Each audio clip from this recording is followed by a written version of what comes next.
Assalamualaikum dan salam sejahtera kepada yang sudi menonton video pembentangan dari kami semua. Dari kumpulan 7, tak kenal maka tak cinta, maka nama diberi tanpa dipinta. Muhammad Danish bin Yuri Zulkarnain. Tanpa melengahkan masa, jelaslah lagi nyata isu yang akan kami bincangkan dari akar pokok ini adalah bertajuk isu gejala ketagihan pornografi dalam kalangan remaja. Jadi, saya sebagai pembentang pertama akan menceritakan sedikit sebanyak tentang pengenalan dan segala penyataan masalah tentang isu ini.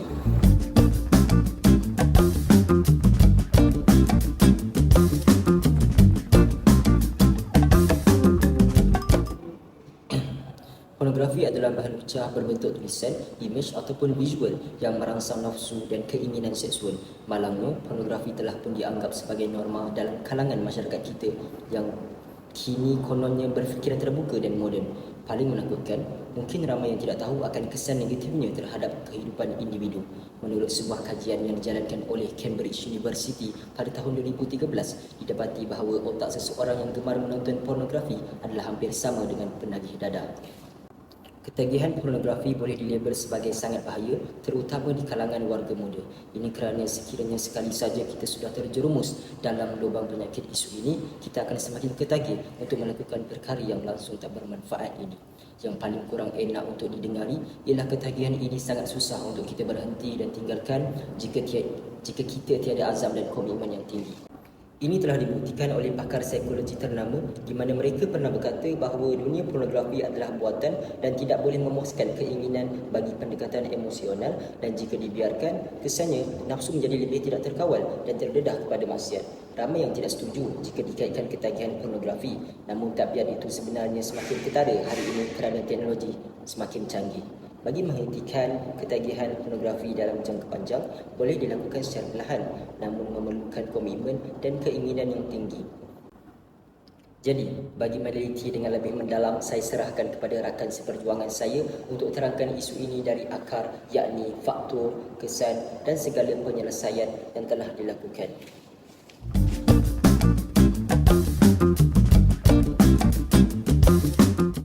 Tahukah anda, kecanduan pornografi merupakan faktor yang terbesar bagi kalangan remaja kini. Antara salah satu faktornya merupakan teman sebaya. Teman sebaya merupakan faktor utama dan terbesar yang mempengaruhi remaja menuju hal-hal negatif. Salah satunya menonton pornografi. Remaja sering berinteraksi maupun meluangkan masa dengan rakan sebaya lebih daripada keluarga mereka sendiri. Interaksi sosial merupakan suatu hubungan antara dua atau lebih individu manusia di mana kelakuan individu yang mempengaruhi atau memperbaiki kelakuan individu yang lain.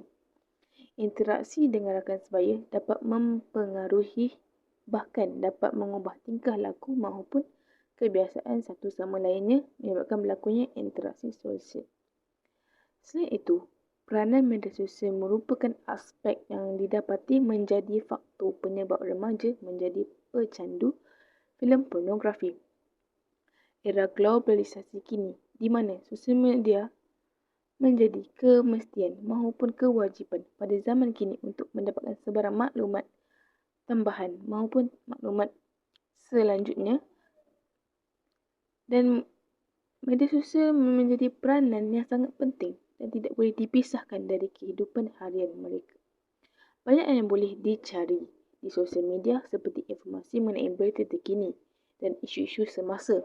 Namun, kelemahan media sosial ini tidak dapat menyaring informasi yang tersedia seperti remaja dengan mudahnya hanya menekan ataupun mengklik kata kunci di pencarian seperti seks maupun filem dewasa, maka hal ini dapat muncul dengan mudah dan terpapar di skrin mereka dengan tersendirinya.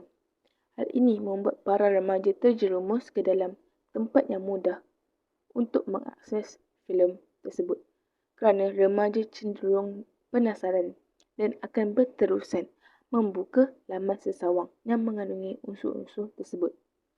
Remaja merupakan kumpulan individu yang sangat mudah untuk dipengaruhi dan terpengaruh kerana pada usia mereka yang sangat muda dan sikap ingin tahu mereka yang sangat tinggi, dan mereka mudah untuk mencontohi maupun meniru apa yang mereka lihat dari pandangan mata mereka sendiri tanpa berfikir kesan baik atau buruknya di masa akan datang.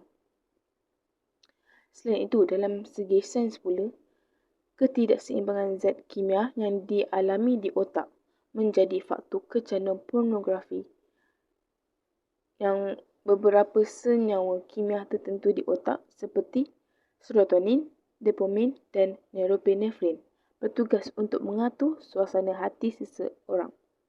Jika kadar senyawa kimia tersebut terlalu tinggi, maka ia akan menimbulkan perilaku agresif di seseorang yang kemudian memicu kecanduan pornografi.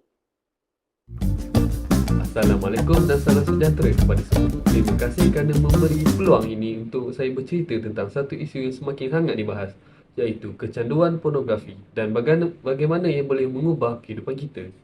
Cerita kecanduan pornografi bukanlah satu perkara yang boleh dipandang ringan. Semakin ramai orang terperangkap dalam keadaan ini dan kita perlu benar-benar faham bagaimana ia mampu mengubah cara kita menjalani kehidupan seharian. Mari kita terjah lebih lanjut pada impak yang timbul terhadap hubungan dengan orang lain. Kecanduan pornografi tak hanya memecah hubungan keluarga, malah boleh mengundang konflik yang serius di kalangan pasangan. Komunikasi yang terganggu boleh membawa kepada kehilangan kepercayaan dan konflik yang sukar untuk difahami. Selain itu, ada juga kesan terhadap kesejahteraan mental dan emosi. Mereka yang terjebak mungkin menghadapi tekanan mental, perasaan sedih dan rasa bersalah yang sangat mendalam. Semuanya ini boleh mengganggu kestabilan emosi mereka. Jangan lupa pula tentang pengaruh kecanduan pornografi terhadap produktiviti dan prestasi di tempat kerja. Fokus yang terganggu, semangat yang merosot dan ketidakupayaan yang untuk berfungsi dengan baik sepanjang hari boleh merugikan prestasi kerja. Oleh itu, kesedaran masyarakat tentang masalah kecanduan pornografi amatlah penting. Kita perlu bersama-sama memberi sokongan kepada mereka yang terlibat dan menggalakkan mereka mencari bantuan daripada yang pakar. Bantuan dari ahli psikologi atau kaunselor boleh membantu mereka mengatasi masalah ini. Sebelum saya mengakhiri, mari kita bersama-sama membuat isu kecanduan pornografi menjadi sesuatu yang penting dalam masyarakat kita. Dengan pemahaman dan sokongan bersama, kita boleh membantu individu keluar daripada perangkap ini dan membina kehidupan yang lebih sihat serta bertenaga. Terima kasih kepada semua yang memberikan perhatian.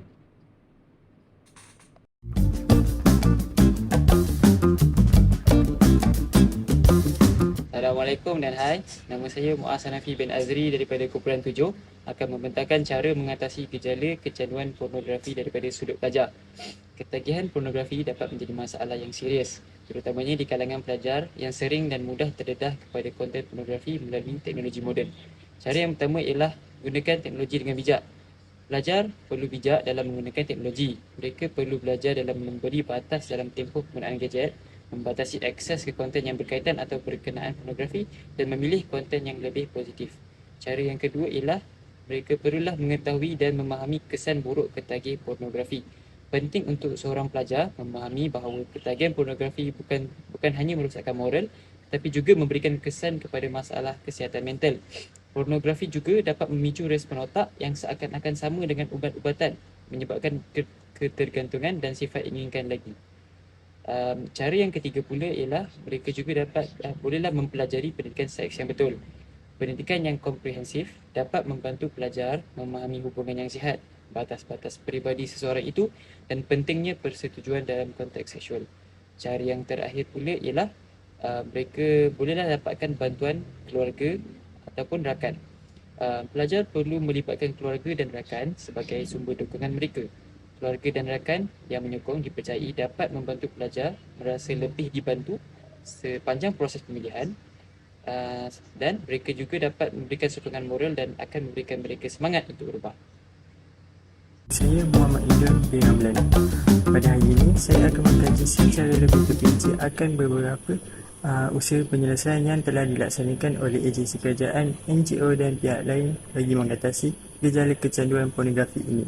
Salah satu agensi yang berperanan dalam mencegah gejala ini adalah Suruhanjaya Komunikasi dan Multimedia atau juga boleh dikenali sebagai SKMM. Agensi ini didirikan dengan tujuan membendung penyalahgunaan internet dalam kalangan masyarakat Malaysia.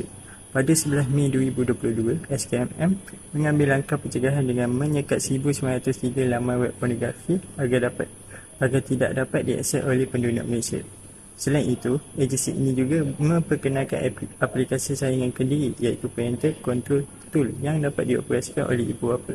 Aplikasi ini agar dapat mengawasi anak-anak mereka dan mencegah mereka daripada terjebak dalam gejala kecanduan pornografi. Setelah mendapat hasil akhir tindakan pencegahan tersebut, hasil menunjukkan penurunan sebanyak 3% daripada jumlah penduduk Malaysia yang mengakses laman web yang berkaitan dibandingkan dengan tahun sebelumnya.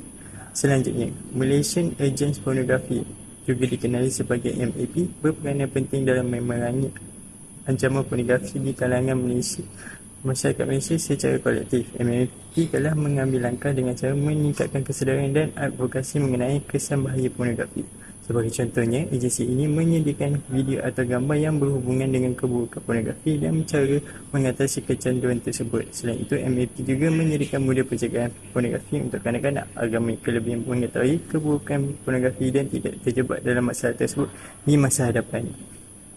Usaha-usaha yang telah dilaksanakan oleh agensi kerajaan seperti SKM dan Badan Kerajaan MAP menunjukkan kesungguhan dalam mengatasi masalah kecanduan pornografi. Walaupun kesannya tidak memberikan impak yang berkesan pada awalnya, usaha ini jika diteruskan secara berterusan akan memberikan impak yang besar dalam melindungi masyarakat Malaysia dari pengaruh negatif pornografi.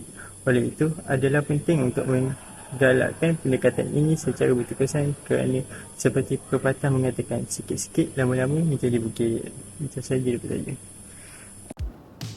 Sebagai penutup, isu gejala ketagihan pornografi dalam kalangan remaja perlu disampaikan dengan serius dan memikat perhatian, memotivasi pembaca untuk mengambil tindakan yang sewajarnya.